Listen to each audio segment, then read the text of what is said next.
السلام عليكم ورحمة الله وبركاته. إن الحمد لله نحمده ونستعينه ونستغفره ونعوذ بالله من شرور أنفسنا ومن سيئات أعمالنا. من يهده الله فلا مضل له ومن يضلله فلا هادي له وأشهد أن لا إله إلا الله وحده لا شريك له وأشهد أن محمدا عبده ورسوله. يا أيها الذين آمنوا اتقوا الله حق تقاته ولا تموتن إلا وأنتم مسلمون. يا أيها الناس اتقوا ربكم الذي خلقكم من نفس واحدة وخلق منها زوجها وبث منهما رجالا كثيرا ونساء واتقوا الله الذي تساءلون به والأرحام إن الله كان عليكم رقيبا. يا أيها الذين آمنوا اتقوا الله وقولوا قولا سديدا يصلح لكم أعمالكم ويغفر لكم ذنوبكم ومن يطع الله ورسوله فقد فاز فوزا عظيما. أما بعد فإن أصدق الحديث كتاب الله وخير الهدي هدي محمد صلى الله عليه وسلم وشر الأمور محدثاتها وكل محدثة بدعة وكل بدعة ضلالة وكل ضلالة في النار. Sebelum perkataan ialah kata-kata Allah Subhanahu wa taala, dan sebaik-baik petunjuk ialah petunjuk Nabi Muhammad sallallahu alaihi wasallam. Dan seluruh perkara ialah perkara yang diada-adakan dalam agama. Setiap yang diada-adakan itu adalah bid'ah. Setiap bid'ah itu adalah sesat, dan setiap sesat tempatnya dalam neraka. Kata ulama salaf dulu, tidak ada orang yang berpagi-pagi seperti orang gila,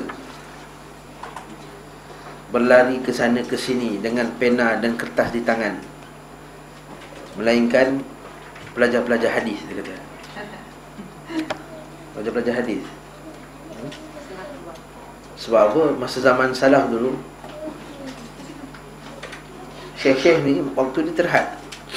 Kadang-kadang dia buat kelas pukul 5 pagi, 6 pagi, lepas subuh, sebelum subuh pada 5 pagi pada.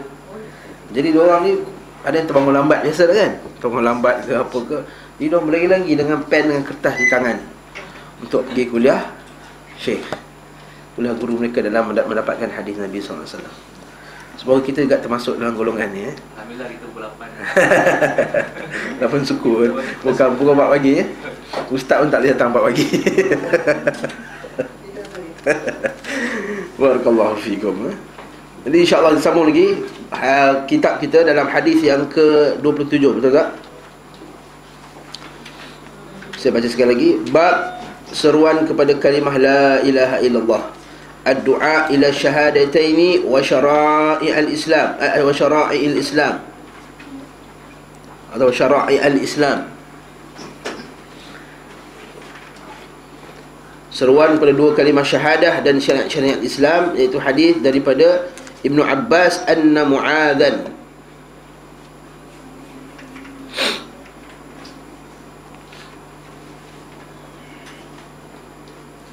bahawa Mu'adz telah dihantar oleh Rasulullah sallallahu alaihi wasallam. Ba'athani Rasulullah sallallahu alaihi wasallam, Rasulullah telah menghantarnya ke Yaman. Qala innaka ta'ti qauman min ahli alkitab, kamu akan mendatangi satu kaum di kalangan ahli kitab. Pengajaran dia apa? Saya beritahu itu. Apa pengajarannya? Kamu akan mendatangi ahli kitab. Maksudnya pertama dakwah kepada ahli kitab. Yang kedua, pengajaran dia menyeru pada kalimah, berdakwah di tempat lain. Yes. Menurut kalimah belum lagi, tak sampai lagi. Pada ahli kitab dah sampai situ. Berdakwah dihantar pendakwah ke tempat lain. Nombor satu, mendakwah kepada non-Muslim. Yang kedua, menghantar pendakwah ke tempat lain. Yang ketiga, tak boleh bagi sponsor orang dakwah. itu samalah menghantar tadi ya. itu huraiannya. Apa dia? Sebelum pergi berdakwah, kita kena kenal dengan Ahsanti barakallahu fik. Maksudnya ketiga, mengetahui dengan siapa kita nak dakwah dahulu. Sebab ada riwayat lain, kan saya beritahu dulu minggu lepas, hadis riwayat Ahmad, Nabi kata kamu akan mendatangi suatu kaum yang raqiqatu qulubihim, atau qulubuhum raqiqah, hati mereka lembut. Maksudnya orang Yaman ni memang terkenal orang yang lembut hatinya. Hatta sekarang pun kalau kita berjumpa orang Yaman, dia lebih mesra berbanding orang Saudi. Dia lebih mesra berbanding dengan orang Qatar ke, UAE ke. Dia orang UAE dengan Saudi, dia macam action sikit adalah. Marah orang Saudi kat sini. Lebih kurang macam tu lah. Kalau orang Yaman duduk sebelah dia akan sembang, dia tanya siapa, dari mana. Dia tengok muka kita, muka Melayu kan. Kalau orang Saudi dia tengok, dia duduk je. Susah. Dia tak semesra orang Yaman. Sebab itulah Nabi kata apa, orang Yaman ni al-hikmatul Yaman. Hikmah tu daripada orang Yaman. Al-iman Yamaniyah, dan iman tu Yaman, daripada Yaman. Sebab tu kita tengok pada orang Yaman ni ada lembut hati. Sebab tu Nabi kata apa, kamu akan datang kepada satu kaum yang hati mereka qulubuhum raqiqah, hati mereka lembut. Sebab tu dalam riwayat lain Nabi kata basyiru wala tunaffiru. Dan hadis riwayat lain Nabi kata apa dalam Sahih Bukhari, basyiru wala tunaffiru, bagi berita yang baik, maksudnya basyiru, bagi cara yang elok, wala tunaffiru, jangan cara kau ajar tu menyebabkan orang lari. Nabi kata basyiru wala tunaffiru, basyiru wala tunaffiru, jangan cara kau dakwah tu menyebabkan orang lari. Apa Nabi nak ajar kat sini, bahawa kalau kita gunakan cara yang betul kepada orang yang betul, maka insya-Allah dakwah tu boleh kena. Tapi kalau kita letakkan satu standard, semua kita keras, semua tempat keras, sedangkan ada satu tempat orang yang hati dia lembut, dia tak suka style keras-keras ni, style hentam-hentam ni, akhirnya dia kata ustaz ni tak best lah. Biasalah tu. Jadi kita, setiap orang dia ada macam orang Melayu lah. Orang Melayu ni satu budaya orang yang paling susah kita nak hentam saya direct. Betul tak? Memang saya tanya orang bukan Melayu. Betul tak? Betul kan? Orang yang paling susah nak direct tegur dia depan-depan. Kita kena melengguk sana, melengguk sini, melengguk sana. Dan banyak mukaddimah dia lagi. Kias dia banyak. Sebelum nak sampai tak boleh tu, dia pusing. Lepas tu orang kata apa? Pukul anak, sindir menantu. Nampak? Dia nak sindir, dia nak tegur menantu dia, dia pukul anak dia. Adalah tu apa? Waktu anak dia contohnya, asal tak mandi lagi, dia dah pukul 10 ni. Dia pukul. Lain orang tahu mak kau ni ada, asal tak mandi dengan anak. Dia pukul 8.30 tadi, pukul 9. Dia marah anak dia. Pukul anak, sindir menantu. Ada tak dalam orang Cina macam tu? Ada sikit-sikit kan, mesti ada. Jadi ini kita tahu, setiap kaum dia ada kaedah dia berlainan. Jadi begitu Nabi kata apa? Qulubuhum raqiqah, hati mereka lembut. Elok ke tak elok Ustaz? Apa dia? Indirect way. Kalau kita perlu indirect, kita indirect. Kalau kita perlu direct, kita direct. Secara Islamnya elok. Secara Islam kita tengok orang dakwah ni kata apa? Ud'u ila sabili rabbil hikmah. Hikmah ni dengan kebijaksanaan. Hikmah ni boleh jadi keras, boleh jadi lembut, boleh jadi secara direct, boleh jadi secara indirect. Ada tempat yang kena direct. Bukanlah semua orang Melayu kita kena berkias. Kalau depan kita dah minum arak, takkan nak pergi kias lagi. Tak boleh pergi kias lagi dah tentu. Tapi kalau kita nak tegur something, dia bukan dia buat depan mata sekarang, ada cara dia. Dan setiap orang tahu dengan siapa dia bercakap. Saya dengan keluarga saya, ada cara dia. Saya bukan cara macam saya bagi kuliah, bagi dengan keluarga cara dia lain. Dengan kawan-kawan cara dia lain. Kawan lama kita sama-sama dulu pergi karaoke ke, pergi mana-mana, sekarang dah jadi baik, tiba-tiba nak tegur dia, ada cara dia. Jadi setiap orang ada cara dia masing-masing. Dakwahlah dengan cara yang terbaik. Sebab itulah kalau kita tengok para masyayikh sekalian, bila ditanya, saya punya keluarga sekian-sekian masalah, saya punya kawan sekian-sekian masalah, kampung saya ada sekian masalah, dia akan jawab secara umum. Assalamualaikum. Saya kata, jawapan saya secara umum. Tuan-tuan lebih mengetahui dengan siapa tuan-tuan berdakwah. Asalkan jangan jadi tamyi' cukup. Maksud tamyi' ada satu istilah di dalam Islam ni, dipanggil tamyi'. Ta, mim, ya, ain.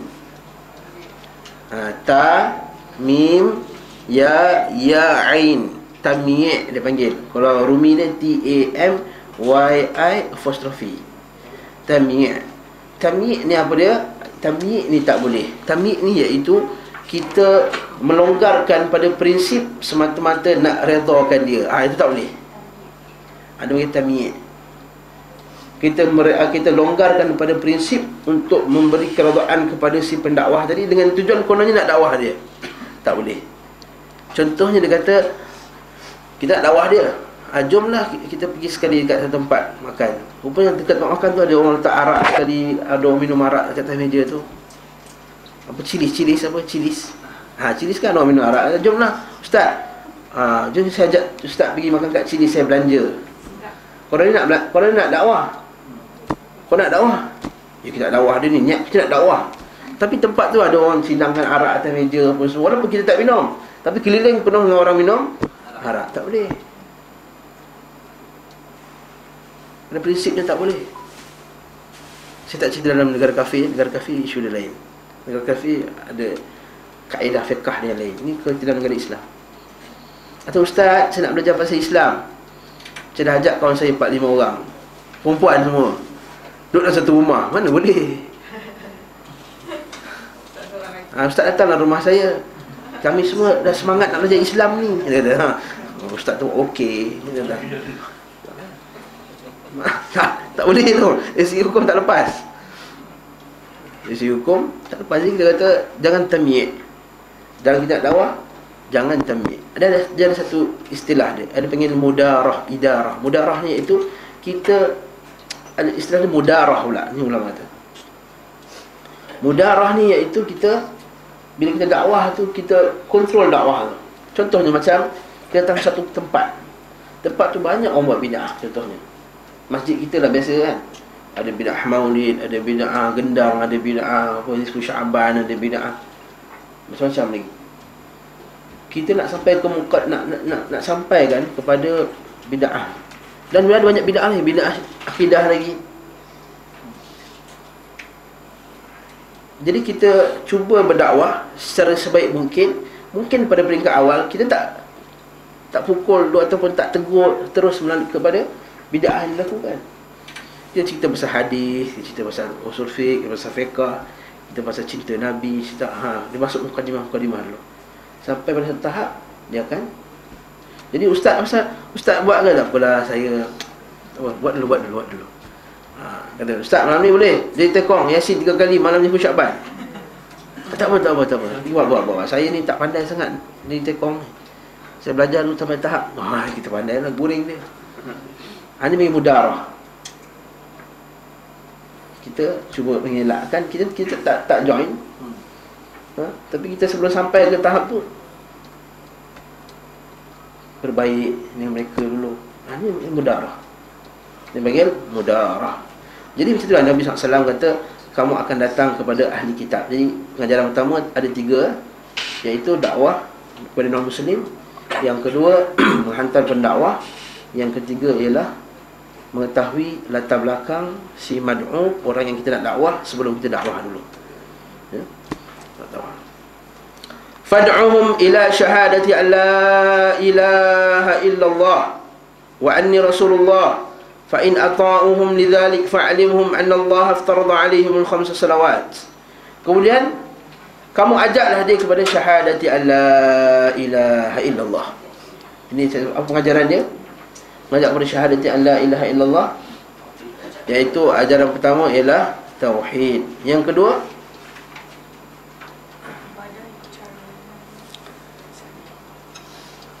ibadah. Belum lagi syahadatu an la ilaha illallah Muhammad Rasulullah, belum lagi syahadatu an la ilaha illallah dulu. Pemirsa, Muhammad Rasulullah belum sampai. Syahadati Allah, mengajak kepada syahadati Allah ilaha illallah. Pengajaran pertama iaitu ajak kepada tauhid. Nombor 1. Tauhid awalan, mengajak kepada akidah yang bersih, nombor 1. Yang kedua, pengajaran dia solat tak masuk lagi. Muhammad Rasulullah tak masuk. Pada syahadatu Allah ilaha illallah. Pengajaran kedua, pengajaran daripada ajaklah mereka kepada mengucap la ilaha illallah. Pengajaran dekat situ, sampai situ dulu. Tauhid maksudnya reject sembahan-sembahan yang lain. Lagi? Yang first tadi, yang betul tauhid lah, betul dah, tauhid lah. Itulah dia nombor 1 tauhid. Kelas. Pengajaran kedua Ha? Hina. Kena bagi hina.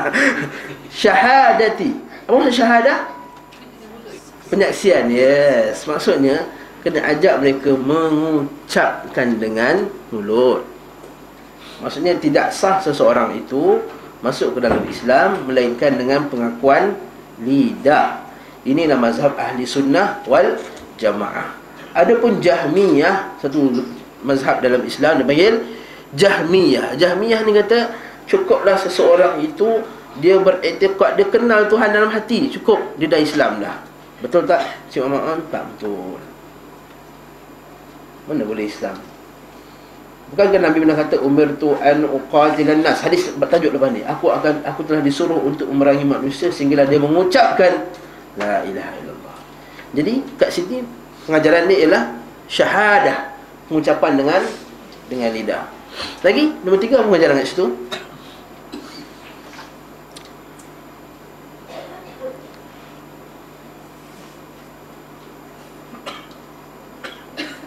Nampak tak? Nabi kata mengajak kepada ahli kitab. Ahli kitab ni apa akidah dia?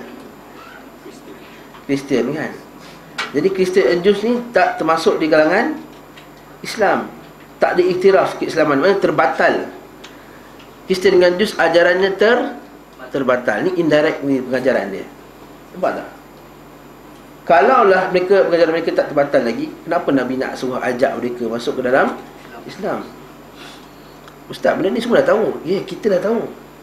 Tapi kat luar sana, betapa ramai orang yang masih lagi menganggap tak apalah, ajaran mana-mana pun boleh asalkan berjumpa dengan Allah. Tak boleh kata orang lain sesat. Kamu ni sedap kata Islam je betul. Mana tahu diorang betul juga. Ui, Masya Allah. Ada tak orang cakap macam ni? Banyak tu lah. Orang saksi saya. Banyak orang kata macam ni. Jadi dia kata syahadat, ajak mereka. Bukankah Nabi SAW pernah sebut dalam satu hadis riwayat Muslim juga, la yasma'u bi, tidak ada seorang pun yang mendengar tentang dakwah ahadun min hadhihi al-ummah, seorang pun di kalangan umat ini, Yahudi wala Nasrani, Yahudi ataupun Nasrani. Nampak? Thumma yamutu, kena mati, walam yu'min bima ursiltu bih, dan tidak beriman dengan apa yang aku telah diutuskan dengannya, iaitu Islam, illa adkhalahu Allahu an-nar, mereka Allah Taala akan masukkan dia ke dalam neraka. Dan ini jelas. Okey. Jadi syahadat la ilaha illallah wa anni rasulullah. Kat sini baru pemeriksaan poin tadi, iaitu bahawa kita bersaksi bahawa Muhammad itu Rasulullah. Bila kita bersaksi Muhammad itu Rasulullah, ada 4 perkara yang mesti ada. Apa dia?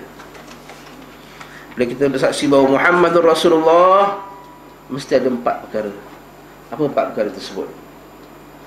Ini rukun syahadah Muhammad Rasulullah. Nombor 1,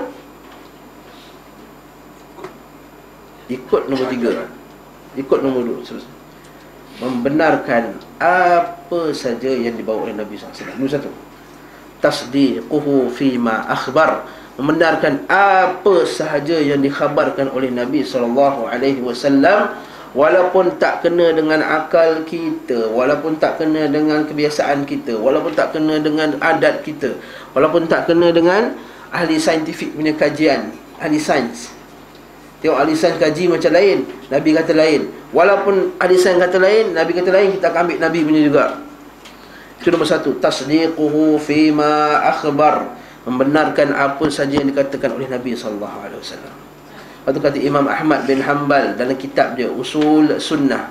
Ahmad bin Hanbal ada satu kitab, pokok-pokok ahli sunnah, iaitu kita ini menerima apa saja khabar daripada Nabi SAW yang sahih. Yang sahih, tambah kat ujung tu, yang sahih, walaupun tidak diterima oleh akal kita. Seperti kata Nabi SAW, kata Imam Ahmad, seperti hadis kita dapat melihat Allah di hari akhirat kelak. Hadis ru'yatillah fi yaumil qiyamah, dapat melihat Allah pada hari kiamat. Okay? Tengok Allah kat hari kiamat. Yas ahli sunnati wal jamaah kata kita pasti dan akan pasti melihat Allah Subhanahu wa taala di hari akhirat bagi siapa yang beriman kepada Nabi, kepada Islam. Hadisnya innakum satarawna rabbakum kama tarawna al-qamara fi lailatul badri laisa dunaha sahabun wala tudammuna fi ru'yatihi. Kata Nabi SAW, kamu ini akan dapat melihat Tuhan kamu, Rabbakum, kama tarawnal qamara, macam mana kamu nampak bulan. Bukannya Nabi nak samakan Allah Ta'ala dengan bulan, samakan melihat, penglihatan tu. Bukan samakan bulan, samakan penglihatan. Ini kata ulama, jangan samakan Allah Ta'ala dengan bulan. Yang disamakan ialah penglihatan kita. Kita dapat lihat bulan dengan jelas, maka kita akan dapat lihat Allah Ta'ala akhirat nanti dengan jelas. Kama tarawna al-qamara, bulan, fi lailatul badri. Mana lailatul badr? Pada malam di tengah mengambang. Laisa dunaha sahabun, tiada padanya awan yang melindungi. Wala tudammuna fi ru'yatihi, maka kamu semua tidak akan berebut-rebut, terpaksa menimpa atas satu sama lain untuk melihatnya. Maksudnya semua boleh nampak terang ke atas, jelas. Ini hadis sahih, ya. Jadi ini nombor satu, tasdiquhu fi ma akhbar, membenarkan apa yang Nabi SAW sebut. Yang kedua, apa dia? 4 rukun syahadatu an la ilaha illallah. Nombor 2 ialah taat dia, seperti kata Syekh tadi, taat dia, ta'atuhu fi ma amar. Yang ketiga, taat dia apa yang dia suruh. Yang ketiga, hampir sama macam nombor tadi, meninggalkan apa yang dilarang. Nombor 4 ni penting ni, ittiba' ni ikutlah. Nombor 4, apa nombor 4? Iaitu alla na'budallaha illa bima syara', iaitu kita tidak menyembah Allah melainkan dengan apa yang telah disyariatkan oleh Rasulullah SAW. Tak menyembah Allah, tak beribadah melainkan dengan cara Nabi. Jadi dapatlah 4 perkara ni penting. Dapat 4 ni, dapatlah kita rukun syahadatu anna Muhammadan Rasulullah. Okay, kalau kita dakwah ke orang, kita ajak ke orang, ni dakwah kita. La ilaha illallah, tak sembah lain, wa asyhadu anna Muhammadar Rasulullah. 4 benda ni.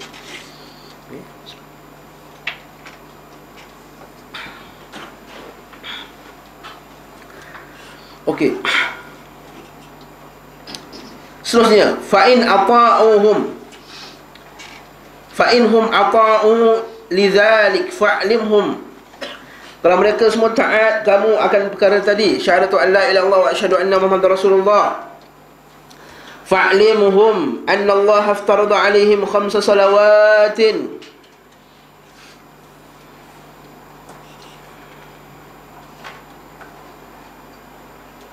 fi kulli yawmin wa lailah, bahawa telah difardukan ke atas kamu 5 waktu salat pada waktu siang dan malam. Maksud Nabi mulakan dengan salat. Lepas tu, fa in ata'um lidzalik, kalau mereka taat kamu pada masalah itu dalam salat pula, maka suruh pula mereka sedekah, iaitu bayar zakat. Apa pengajaran kat sini? Apa pengajarannya? Pertama, kalau mereka taat kamu pada syahadah, maka suruh mereka salat. Dan kemudian bila mereka dah salat, suruh mereka bayar zakat. Saya tanya satu soalan. Adakah kita ni bila ajak dekat orang, kita ajar satu-satu ke atau kita ajar semua? Macam orang masuk Islam kan, yang lain tak apa dulu, syahadah. Lepas yang lain biar dulu, salat. Ataupun kata Muhammad wajib ke atas dulu, mengucap solat, zakat, puasa, haji. Mana satu? Okey, betul. Bila kita nak mengajak, nak ajar orang, nak ajak, kita ajak satu. Tapi ke atas dia, ke atas yang baru masuk Islam tadi, dia wajib tak buat yang 5 tadi? Yes, wajib. Beza kan? Ni ada satu orang baru masuk Islam, mengucap la ilaha illallah. Saya tanya, wajib tak kata dia solat, zakat, puasa, haji? Semua wajib kata dia. Tapi bila kita ajar dia, ajar satu. Saya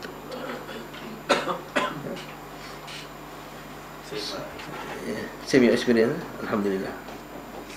Sebab apa? Kenapa saya sebut benda ni? Sebab ada orang salah gunakan hadis ni. Dia kata kalau orang tu dia tak solat lagi, tak wajib kata dia zakat. Buat apa nak bayar zakat? Dia solat pun tidak. Contohnya, dia belum pandai solat lagi, nak suruh dia zakat? Betul tak ni? Tak betul juga. Maknanya dia dah diwajibkan dengan semua kewajipan tadi. Cuma Nabi SAW dia mulakan mana yang penting dahulu. Nabda al-aham bil-aham, kata ulama. Memulakan yang penting dengan yang penting dan lebih penting dahulu. Orang putih kata apa? Priority ya. You priority kan. Mana kan kita belajar tu, kalau kursus tu, important, urgent. Important, not urgent. Urgent, not important. Not important, not urgent. Ya, betul tak? Ada benda-benda tu kan. Itulah dia, benda-benda macam tu. Jadi kita ada mana aham tu, syahadah, salat, iman. Jangan pula kata, oh iman dia tak mantap lagi, tak usah suruh dia solat dulu. Salah. Sebab dia masih lagi diwajibkan kat atas dia salat. Jangan pula macam setengah orang pula, dia kata Nabi 13 tahun ajak kepada akidah dulu. Nabi 13 tahun ajak kepada akidah. Tak payah solat dulu, tak payah suruh orang solat dulu. Jangan suruh orang puasa, tak payah. Ini salah. Tak betul. Sebab ke atas dia dah fardu. Cuma kita ajar satu dan satu. Faham tak? Like my experience saya, when I first came to Islam, saya masuk masjid pun takut kerana it's not my saya malu masuk, because I see all Malay, I only one Chinese. Yes. So it take me few months to even like Jumaat. I not yet I want to go, but I scared to go. Yeah. Nobody bring me. I tak kenal kawan. Masya Allah. So you know. Masuk masjid tak ada siapa tegur you. Tak ada. That time I don't have a lot of Malay friends. Tak ada, yang Malay tu tak tegur you. You duduk mana? Biasa pergi ceramah kat situ. Mana? Yang first masjid yang you pergi tu. Tak apa, jangan cerita lah, jangan cerita. No need to itulah contohnya. Nanti kita ada orang baru, muka baru masuk tempat kita tegur. Kan adab Nabi SAW. Mak kan dia belajar sebelum ni. Fama huwal qaum, siapa yang datang tu? Kaum mana yang datang ni? Orang baru, muka tak kenal, tegur dia. Itulah kita adab. Kita tahu Yayasan Taklim, ada muka budak orang baru masuk, tegur-tegur lah dia. Jangan kita tahu ni student baru ni, cik macam terhege-hege je lagi, tak pandai lagi buka buku pun. Tak, bukan macam tu. Kita tegur dia, baru sampai ke, kita bagi dia hadiah, kita bagi dia benda-benda. Datang ambil kitab ni, free, saya belanja dulu. Contohnya itu kita ni adab Islam. Nabi dah ajar. Kan bila Abu Sufyan baru masuk Islam, kan bila pembahagian harta rampasan perang tu, Abu Sufyan minta ekstra, minta lagi 10, Nabi bagi. Minta lagi 10, Nabi bagi. Minta lagi 10, Nabi bagi. Oh, sahabat lain semua, Abu Sufyan ni asal dia lebih pula ni.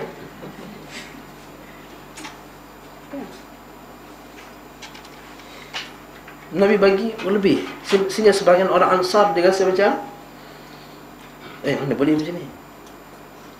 Itu yang yang munafik Zulkhuwaisirah tu kata, "I'dil ya Muhammad." Berlaku adil lah wahai Muhammad. Dia kata. Nabi kata, "Fa illam adil faman?" Kalau aku tak berlaku adil, siapa yang adil kat dunia ni? Kenapa Nabi bagi lebih kat Abu Sufyan?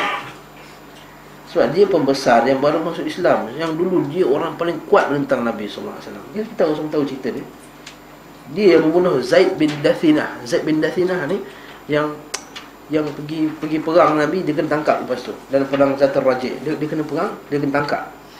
Dia kena ikat atas dan dia kata kat Zaid bin Dathinah, Abu Sufyan.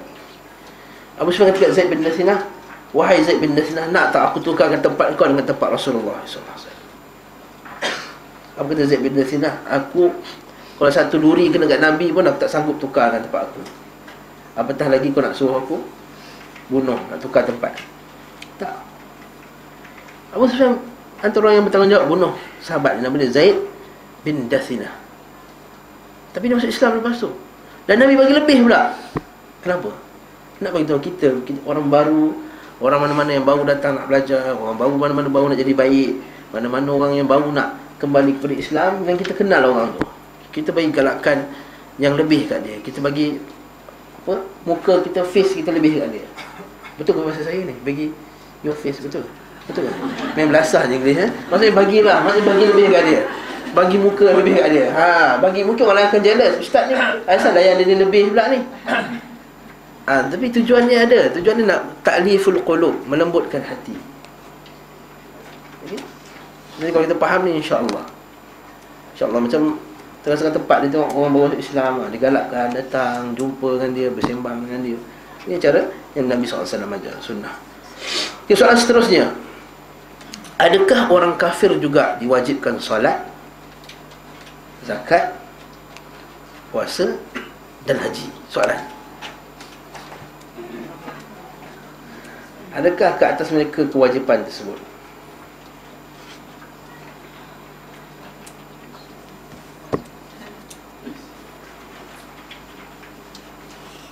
Itu soalan. Wajib ada tak ikut? Wajib tak ikut. Tak, saya tahu wajib, bukan wajib tak ikut. Wajib tak ikut ke wajib ikut? Saya tanya, kita jumpa satu orang bukan Islam. Adakah ke atas ada wajib solat, zakat, puasa, haji? Orang yang dulu pun wajib. Okey. Orang Islam kata tak. Yang lain?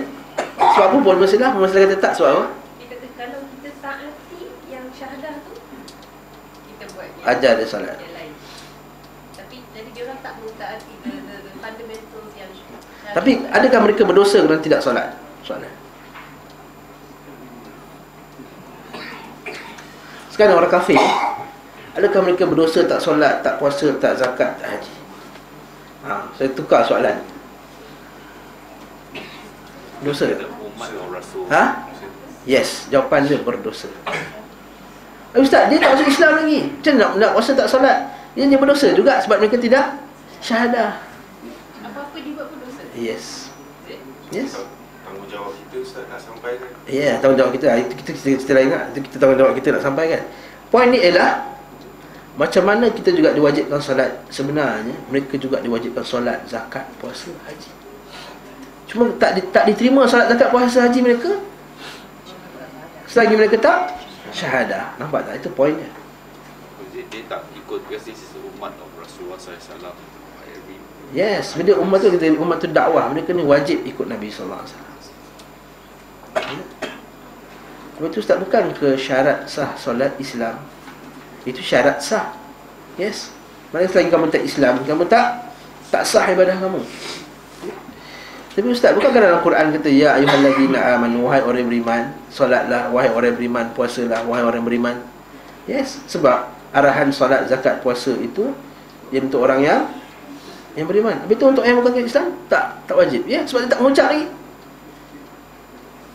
Dia tak mengucap lagi.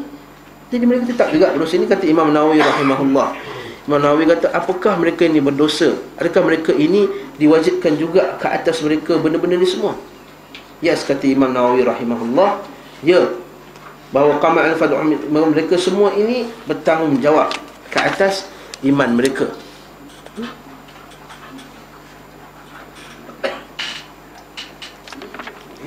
Mereka juga wajib ke atas mereka semua benda ni. Wallahu a'lam. Nampak? Wastadalla ba'dhum, sebahagian manusia, sebagai ulama, kata Imam Nawawi, saya baca kitab ni dalam Imam Nawawi. Sebagian ulama menjadikan hadis ini dalil bahawa orang kafir tidak diwajibkan ke atas mereka furu'us syariah, iaitu hukum-hukum syariat seperti solat, zakat, puasa, apa semua, dan juga haramnya zina. Orang kafir dia berzina, berdosa tak? Berdosa. Tapi sebagian ulama kata tak, sebab mereka tak buat yang pertama tadi, mengucap tadi. Okey, likau ni dengan dalil tadilah. Apa kata Imam Nawawi? Wa hadzal istidlalu dha'if. Mana siapa yang gunakan hadis ini, mana kalau mereka tak taat kamu dalam mengucap, maka tak wajib kata mereka zakat. Cara dalil macam ni, kata Imam Nawawi, istidlalul dhaif, cara pendalilan yang dhaif, cara ambil dalil yang lemah, tak betul, pendapat tak betul. Sesungguhnya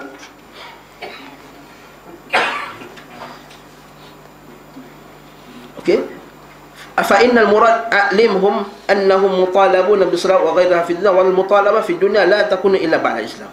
Dalil sini iaitu mereka sebenarnya disuruh juga untuk solat, zakat, puasa, haji. Tapi solat, zakat, puasa, haji mereka tidak diterima melainkan kena mengucap dahulu. Jadi kalau macam ni, kalau kita kata oh mereka tak wajib dah semua selagi tak mengucap, habis tu tak dosa lah. Kalau dia berzina macam mana pun tak bersalah. Tak bersalah. Si kafir yang berzina berdosa juga. Berdosa. Okey.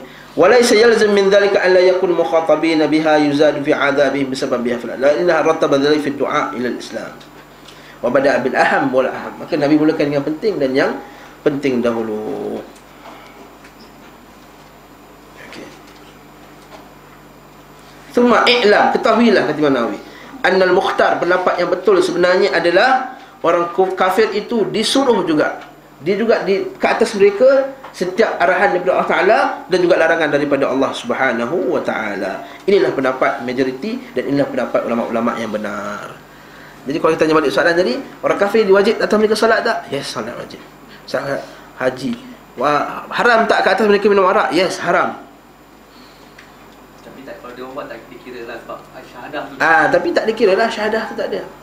Jadi katakanlah saya semua saya nak buat dalam Islam, tapi saya tak syahadah. Hukuman dia sama lah, Ustaz. Yes, hukuman dia sama. Alhamdulillah. Satu soalan yang bagus. Jadi katakanlah ada sebagian hukum dia kena sama. Contohnya hukum hudud. Yes, kena. Tapi masa solat dia tak kena. Orang kata orang kafir tak solat, dia berdosa di sisi Allah, tapi dari segi hukum dunia dia kena tak? Tak, sebab dia tak mengucap lagi. Sebab solat mereka tak sah lagi. Faham tak? Solat mereka tak sah lagi. Jadi kalau orang solat pun, tak solat pun, adakah dia bersalah? Tak bersalah, sebab dia tak sah. Dari segi hukum dunia, akhirat dia berdosa. Faham tak maksud saya? Okey? Alhamdulillah. Faham ke? Macam confused je muka ni. Faham? Faham. Ataupun susah sangat tajuk ni? Ada belik-belik sikit lah. Alhamdulillah. Dia point dia, isu dia, kalau kita buka dalam mana-mana kitab, ada satu tajuk dalam bab akidah, adakah orang kafir ini wajib diwajibkan ke atas mereka kewajipan-kewajipan Islam? Itu point dia. Saya pernah jumpa orang yang belum masuk Islam ni, dia tak nak masuk Islam, dia kata saya nak puasa dulu. Saya nak cuba nak, saya nak puasa dulu. Sebelum masuk Islam saya nak puasa dulu. Kalau boleh puasa saya nak masuk Islam. Susah lah tu. Ya tak apa, mengucap dulu. Dia tak boleh puasa nombor 2, mengucap dulu. Sebab tu kadang-kadang sah tak? Satu lagi hukum. Sah tak kalau dia nak masuk Islam dengan letakkan syarat? Saya nak masuk Islam tapi saya nak minum arak. Macam mana kita nak position kita? Macam mana nak buat? Syahadah tu. Kita kata apa? Tak boleh. Di Islam tak boleh minum arak. Macam tak boleh masuk Islam lah. Betul tak? Tak. Dia nak minum arak, okey, mengucap dulu. Ucap dulu. Sekarang you dah Islam, okey? Lepas tu boleh minum arak tak? You Islam tak boleh minum arak. Orang tadi kata boleh. Yelah, sebelum masuk Islam boleh. Masuk Islam tak boleh minum. You senang tipu I. Kata, I tak tipu. Boleh minum tapi dosa. Kan kata, boleh minum tak? Boleh minum tapi berdosa lah. Darurat. Darurat boleh minum. Okay? Sebab tu kita kata boleh. Kita ajak. Sebab itulah tu hadis Nabi SAW, hadis sahih. Ini saya dengar daripada Syekh Harith Muhammad Arif. Dia kata pernah sekali Nabi berdakwah di satu tempat dan Nabi kata, Nabi sebutlah solat macam ni hadis. Sekali berkata orang kaum tersebut, ya Rasulullah, kami orang Islam tapi kami tak nak buat haji. Nabi kata okey. Umar Khattab dah pandang Nabi dah. Umar Khattab dah pandang Nabi. Orang kata, ya Rasulullah, saya nak Islam tapi saya tak nak bayar zakat. Dia kata, boleh. Umar sekali lagi dah, dia nak pancung ni, dia dah steady. Yang ketiga, saya nak puasa tapi saya tak nak saya nak masuk Islam tapi saya tak nak puasa. Nabi lagi. Tapi yang seterusnya kata, saya masuk Islam tapi saya tak nak salat. Nabi kata apa? Kalau kamu tak nak salat, tak ada apa lagi tinggal bagi kamu. Kalau kamu tak nak salat, maka tidak ada Islam bagi kamu lagi dah. Jadi ulama pakai hadis ni dalil bahawa salat tu wajib. Maksudnya siapa meninggalkan salat tak Islam. Hadis ni digunakan sebagai ulama terutama mazhab Hanbali gunakan hadis ni. Jadi hadis ni dalil bahawa kita boleh agak lenient sebelum orang masuk Islam. Maksudnya kalau dia tak syarat-syarat, selagi bukan salat dan syahadah, tak masuk Islam. Sebab apa? Syahadah tu akan selamatkan dia. Lepas tu apa kata Nabi kepada Umar Khattab? Lepas dia dah syahadah, kita dah hajar dia syahadah, dah ajar wa asyhadu anna Muhammad Rasulullah, ada salat, pasti dia wahai Umar dia akan berpuasa, pasti dia akan berzakat, pasti dia akan berhaji. Kata Nabi sallallahu alaihi wasallam. Nampak? Tapi kena ajar betul lah. Poin dia kena ada step by step dengan akidah yang sahih, dengan kaedah yang betul. Dia pasti akan ikut. Bukankah ramai di antara kita sebelum dia kenal agama ni, semua dia tak nak buat, betul tak? Tak nak pakai hijab, tak nak apa semua. Tapi bila dah kenal agama, hati dah terpaut kepada agama, tak payah suruh, macam ni je kita bagi tahu. Dia letak dalam Facebook ya hadis tu, dia dah patuh dah. Tak perlu orang berceramah 3-4 jam tentang hadis tersebut, dia akan patuh. Kerana apa? Kena iman kepada Allah SWT. Betul hadis ni, kita kena faham ni kaedah dia. Okey? Faham? Mafhum? Okey, selesai. Dan seterusnya apa? Salawat 5 waktu pula. Dan bahawa lepas syahadah ialah salat. Iftarada alaihim 5 salawatin fi kulli yawmin wa laylah. Diwajibkan ke atas mereka 5 waktu sehari dan semalam. Imam Nawawi rahimahullah dalam kitab dia kata apa? Hadis ini dalil bahawa salat witir tak wajib. Dia kata. Hadis ini kan kata, kemudian kalau mereka taat kamu dalam mengucap asyhadu an la ilaha illallah asyhadu anna rasulullah, maka arahkanlah mereka, beritahukanlah mereka bahawa Allah Taala telah mewajibkan kepada mereka salat 5 waktu setiap siang dan malam, iaitu sehari dan semalam. Kata Imam Nawawi rahimahullah, hadis ini dalil bahawa salat witir tak wajib. Kerana Muaz ini dihantar pada akhir-akhir umur Nabi sallallahu alaihi wasallam. Bahkan dalam hadis riwayat Ahmad, apa kata Nabi sallallahu alaihi wasallam? Wahai Muaz, kamu kemungkinan tak dapat jumpa aku lagi lah. Kemungkinan kamu akan lalu kepada kuburku dan rumahku, kata Nabi sallallahu alaihi wasallam. Apa kata Muaz? Muaz menangis. Muaz menangis sebab dia tahu dia takkan dapat. Dia Nabi cakap mesti dia tak sempat, sebab dia memang tak sempat. Dia berada kat sana setahun lebih, kemudian dia balik, bila balik Nabi dah meninggal. Muaz sedih bila dengar hadis ni, dia menangis, ya. Dia buka. Kata inna awlan nas minal muttaqin man kanu wajabat man kanu wa haitsu kanu. Kemudian bila dia menangis, kata Nabi SAW, inna awlan nas bi, manusia yang paling layak untuk bersamaku akhirat kelak ialah al-muttaqun, orang yang bertakwa. Dia kata apa? Min kanu, man kanu, siapa pun mereka, wa haitsu ma kanu, dan di mana saja mereka saja berada. Bila Muaz dengar tu, dia pun lega sikit. Okey, patah balik masalah tadi. Imam Nawawi kata hadis ini dalil solat witir tak wajib. Sebab solat witir dah di arahan tu datang sebelum Muaz dihantar ke Yaman. So, solat witir ni wajib ke tak wajib? Solat witir wajib ke tak wajib? Solat witir wajib ke tak wajib? 3 kali tanya tadi. Tak wajib. Ha? Tak wajib.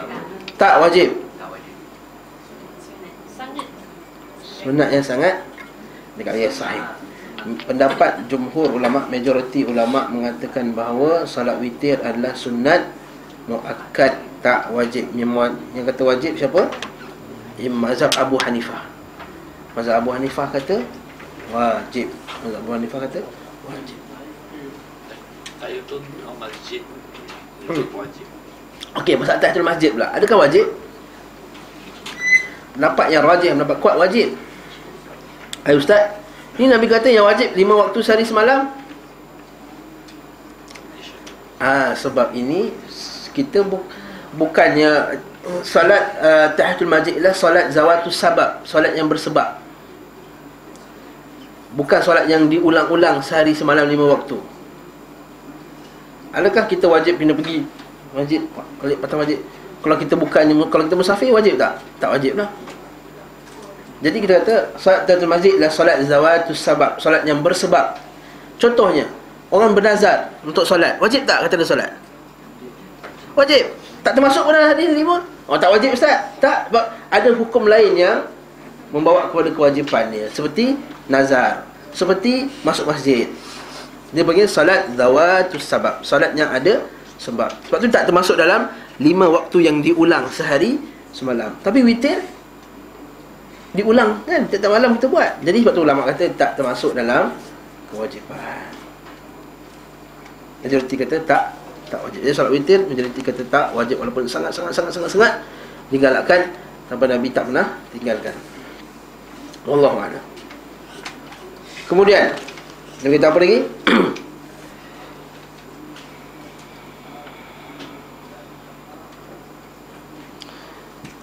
Ambil pula harta mereka. Tu'khadh. Inna Allah aftarada alaihim sadaqatan tu'khadhu min aghniyaihim. Allah SWT mewajibkan ke atas mereka harta zakat. Sedekah itu sedekah dalam Al-Quran, bila sebut sedekah boleh maksud sedekah wajib, boleh maksud sedekah sunat. Sedekah wajib ialah zakat, sedekah sunat sedekah lain lah. Diambil daripada orang kaya mereka. Apa pengajaran kat sini? Apa pengajaran kat sini? Oh, zakat ke atas orang kaya je lah. Itu maksud dia. Jadi jangan takut. Sehingga kan, kalau kita baca kitab fiqh, jizyah tu apa? Orang kafir lebih ringan daripada zakat, lebih murah. Yes. Bukan? Jizyah lagi murah daripada zakat. Lepas tu kita pelik, kenapa orang kafir takut dalam negara Islam? Dia bayar tax lagi kecil daripada orang Islam.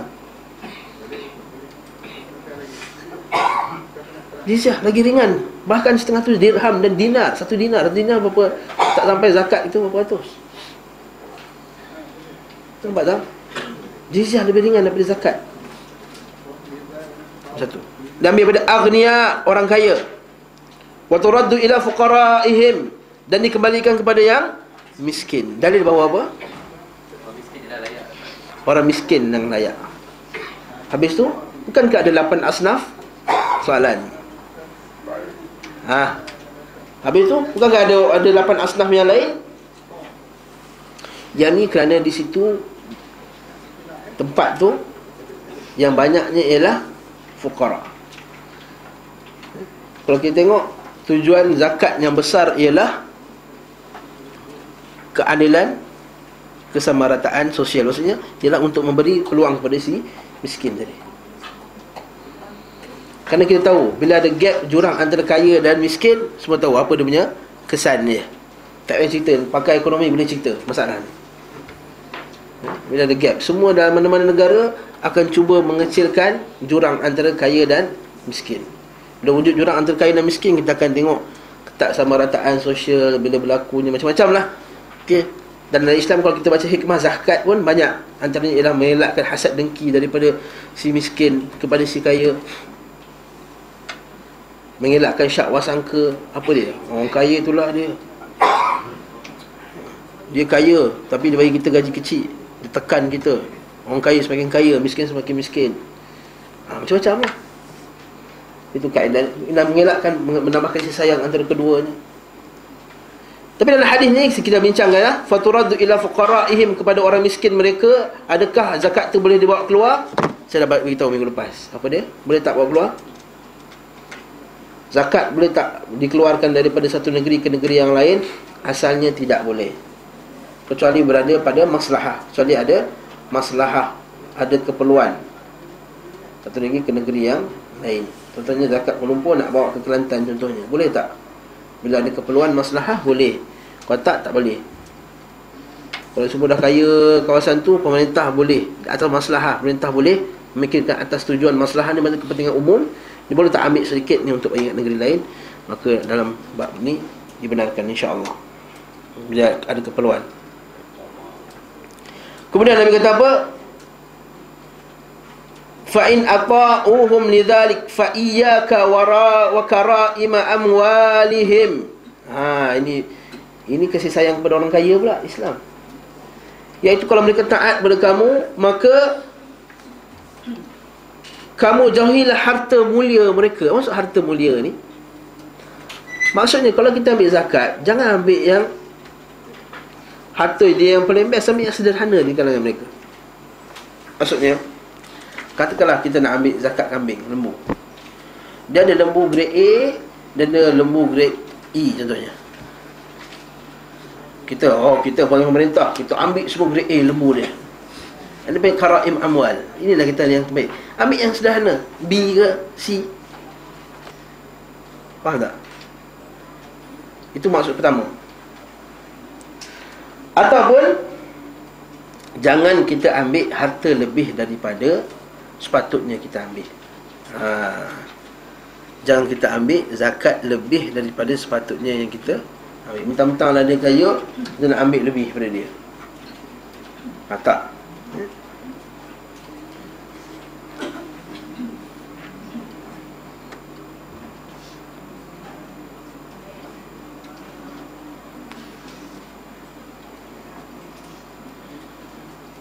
Faham ya?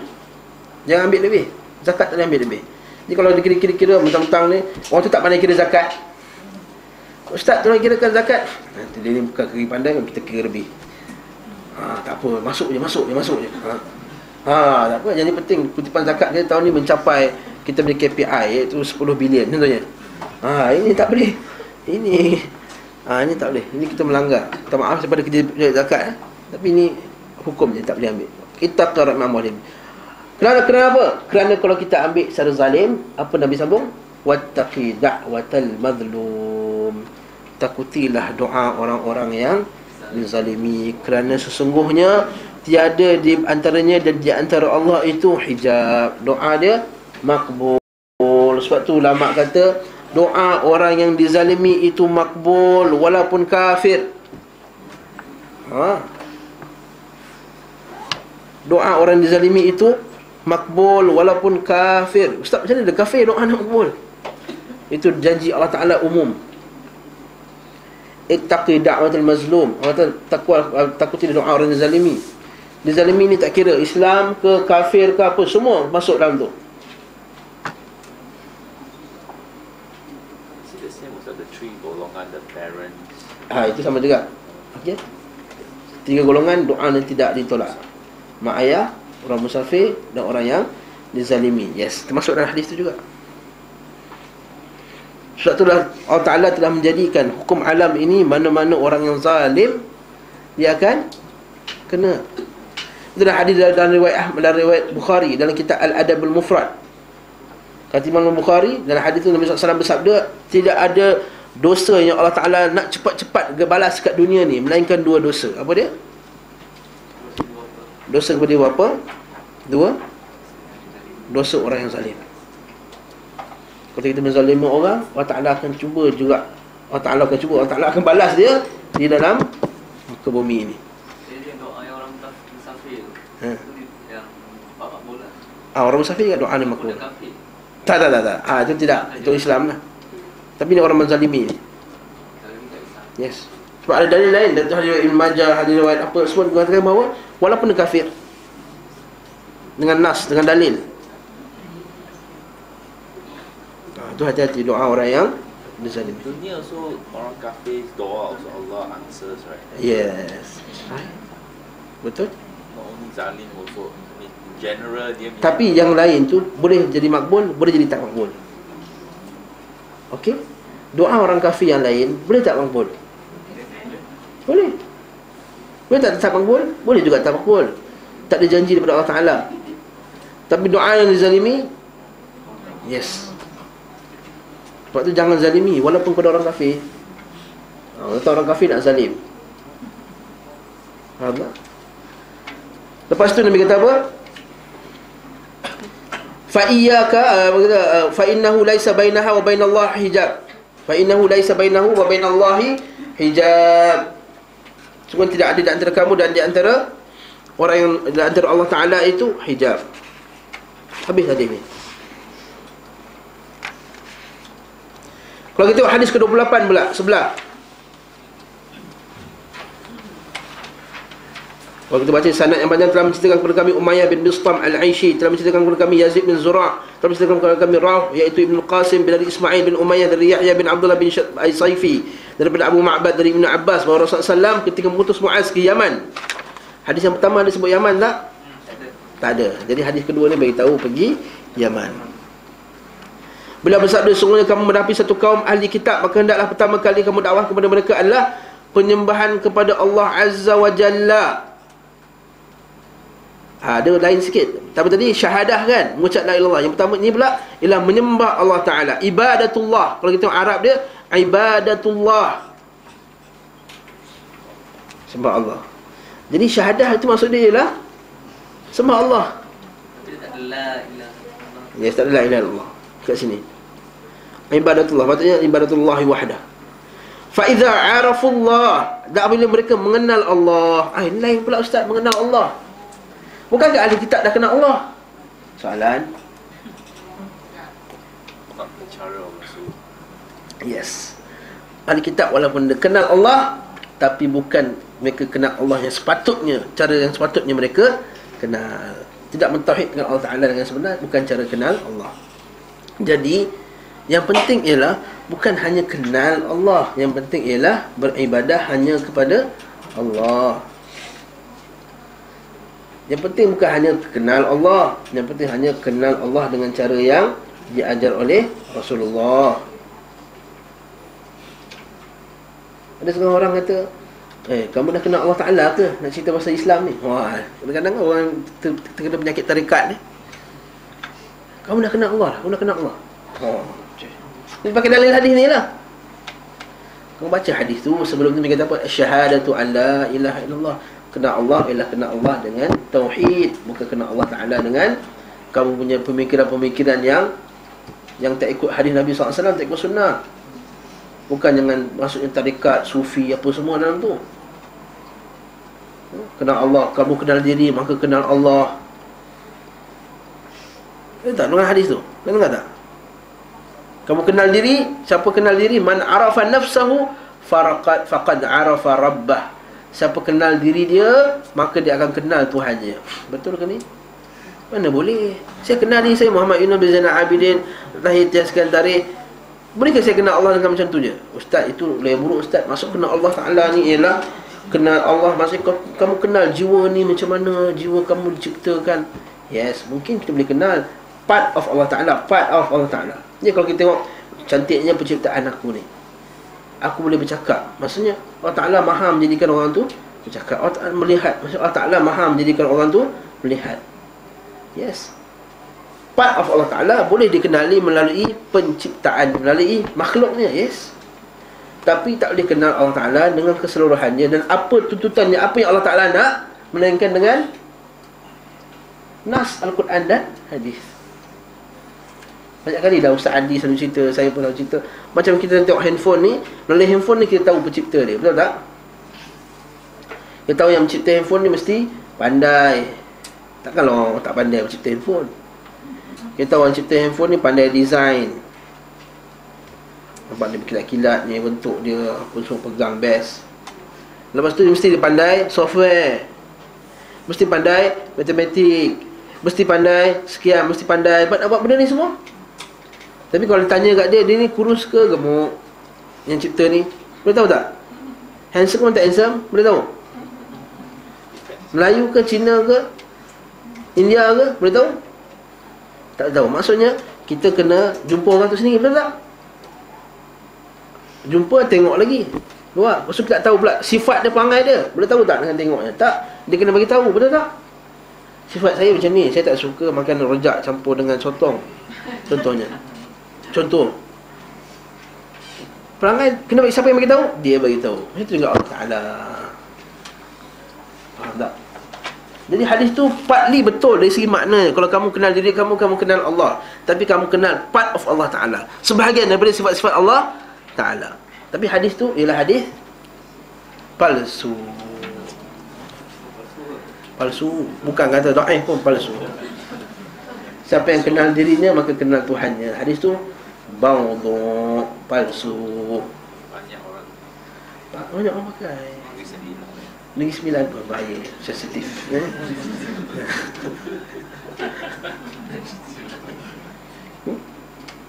Ya, faham tak? Apa pengajaran daripada hadis ni? Pengajaran lain daripada hadis ni ialah bahawa khabar wahid itu diterima. Apa maksud khabar wahid ni? Iaitu dalam masalah agama ni, kalau seorang datang kat kita bagi tahu, dan orang tu dipercayai, dan orang tu adil, boleh terima tak? Boleh terima. Tapi dia hadis ni dengan sebelum ni dalam satu situasi yang sama kan. Situasi yang sama. Kenapa dia punya lafaz tu?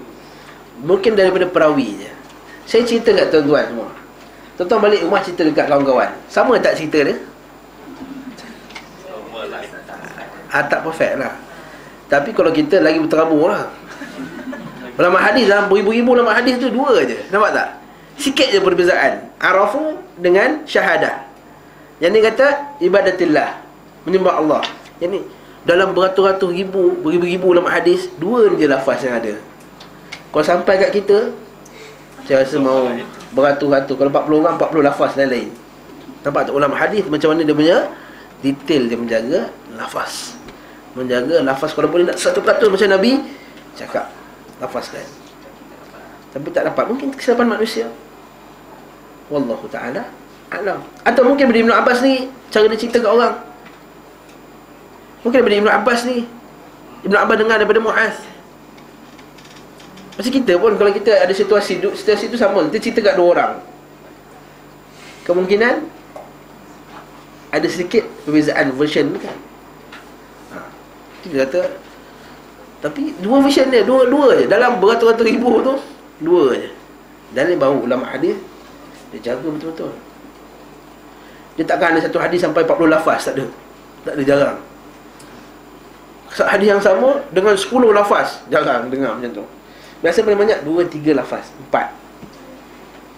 Dia takkan sampai 10 lafaz yang berbeza. Ini kata lain, ini ibadah, ini mengucap, ini kata ni, ini kata tu. Tak ada.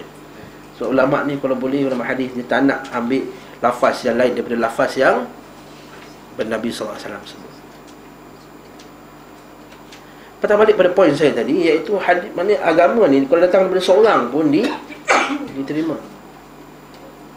Kenapa saya wujudkan poin ni? Iaitu ada setengah mazhab ni dia kata hadis kalau tu daripada satu jalan saja tak diterima hadis tersebut. Ini golongan Mu'tazilah.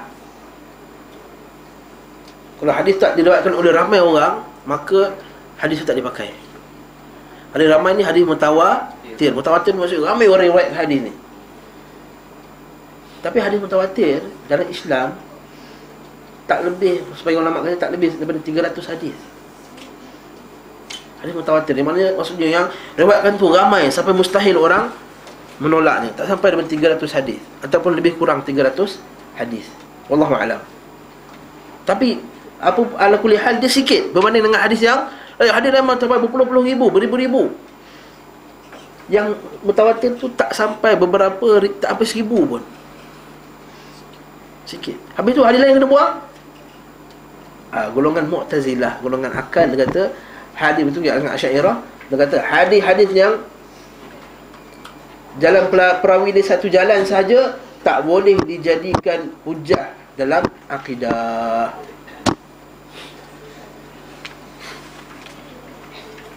Lalu mereka tolak banyak benda dalam, betul, azab kubur dia tolak, orang Mu'tazilah. Syafaat dia tolak. Habis dia tak tolak apa? Akal dia tak tolak. Subhanallah. Akal dia tak tolak. Jadi hadis ni dalil yang sangat luas lah, mengatakan bahawa khabar wahid, khabar daripada seorang boleh diterima kalau orang tu dipercayai, agama ni bagus, apa semua boleh diterima hadisnya. Hadis juga dalil bahawa agama tu boleh diajar walaupun seorang. Tak perlu kata kita kena banyak guru sampai berpuluh-puluh.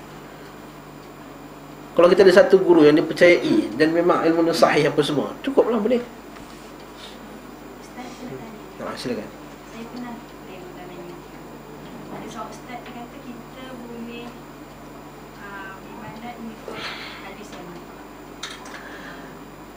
dia macam ni. Dia mengata salah seorang ustaz kat sini. Lepas tu dia cakap apa tu?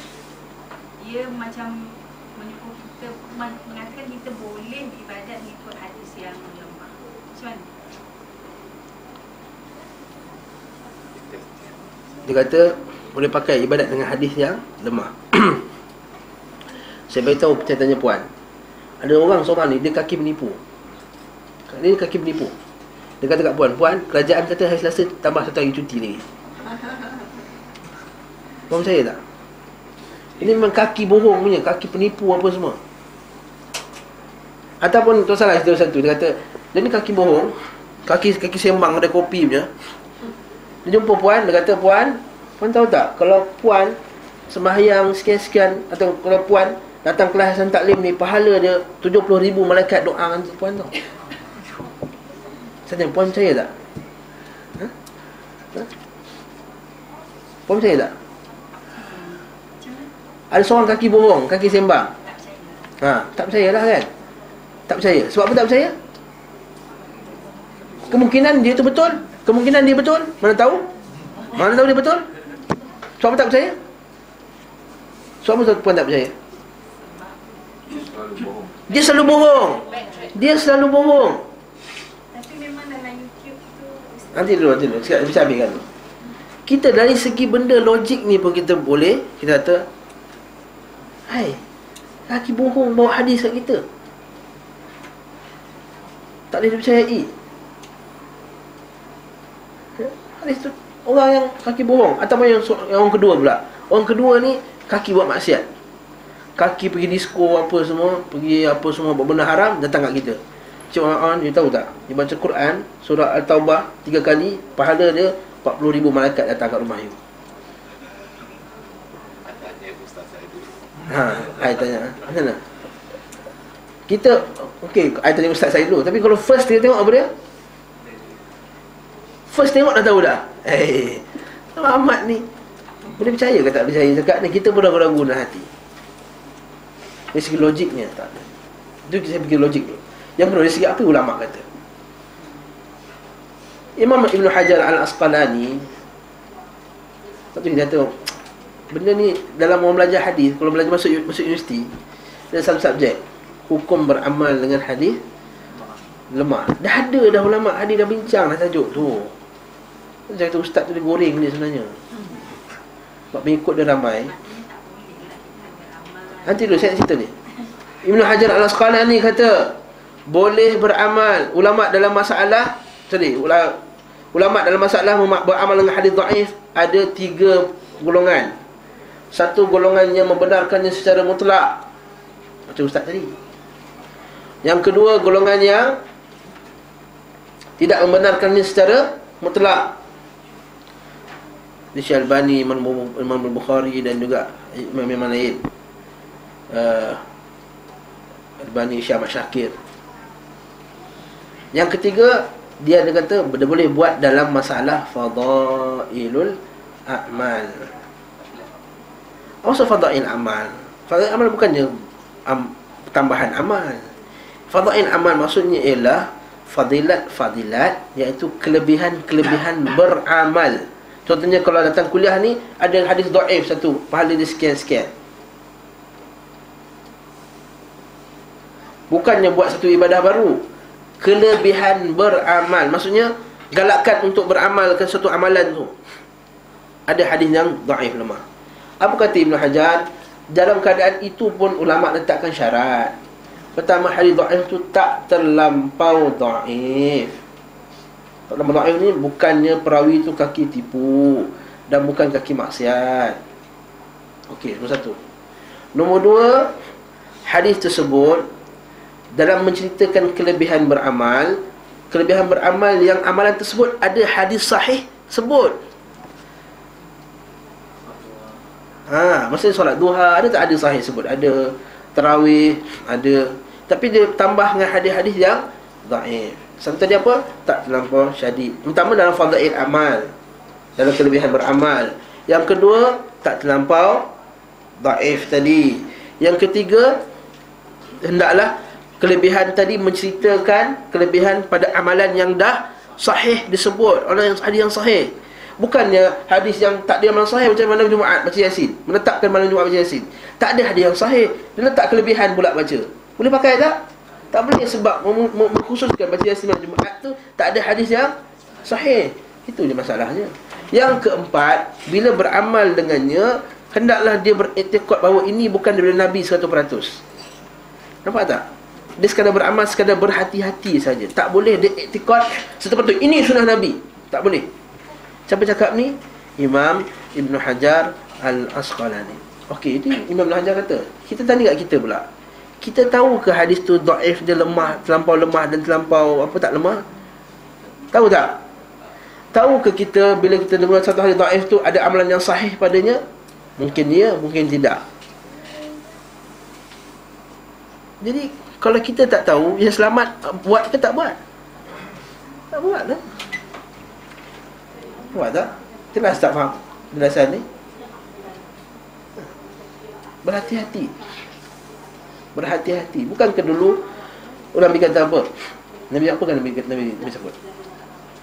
Man haddatha anni bihadithin yura annahu kadhib. Yura tu, kamu nampak seolah-olah, kamu nampak macam badannya ada kebohongan.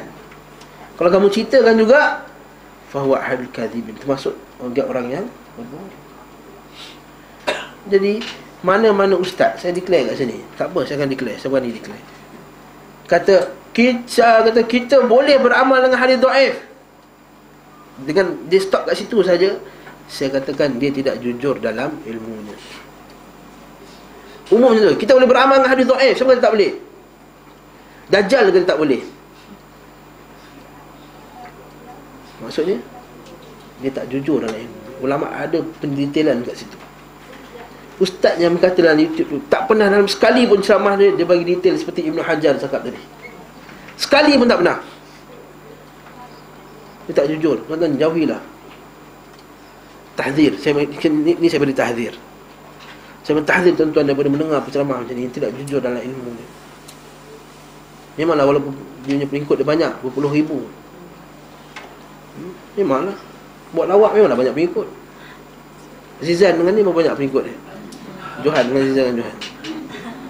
Masuk Maharaja Lawak menang. Masuk Maharaja Lawak menang. Berapa tahun dah menang? 3 tahun. Tuan-tuan tak follow kot.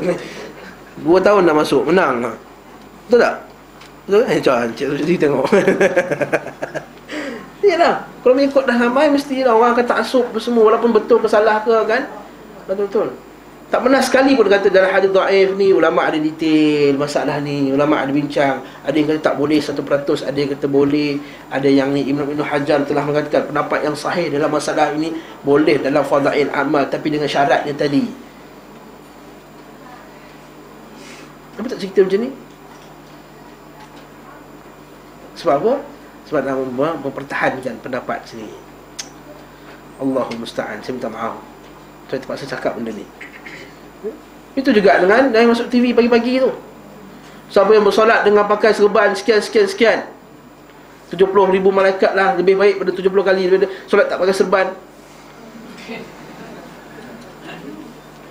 Oh, cek sini hadis tu. Datang dari mana hadis ni? Tak ada yang sahih pun. Allahu a'lam.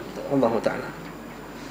Tapi itulah dia puak-puak ni, pakai hadis tak nak pakai ulama. Dia kata pakai hadis je tak nak pakai ulama. Bukankah Ibn Hajar tu ulama? Saya balik, bukankah Ibn Hajar tu ulama? Ulama Syafi'i lagi. Ya? Main cakap je. Jadi kita dalam bab ni biarlah ilmu kita sedikit tapi sahih. Dan banyak-banyak dengar kuliah berjam-jam, 40 jam, tapi semua tak sahih. Al-iqtisad fi sunnah khairun wa ahabbu ila Allah min al-ijtihad fil bid'ah. Kata Jabir, orang sahabat Nabi. Abu Darda. Dia kata al-iqtisad fi sunnah, bersederhana dengan sunnah, khairun wa ahabbu ila Allah, lebih baik dan lebih dicintai Allah daripada al-ijtihad fil bid'ah, daripada banyak-banyak tapi bukan daripada dalam bid'ah, bukan daripada sunnah. Bid'ah sedikit tapi sahih lagi bagus daripada banyak-banyak semua nak buat, semua nak datang kuliah, semua kuliah nak sapu, tapi yang sahih tak ada beza. Wallahu ta'ala a'lam bis-shawab.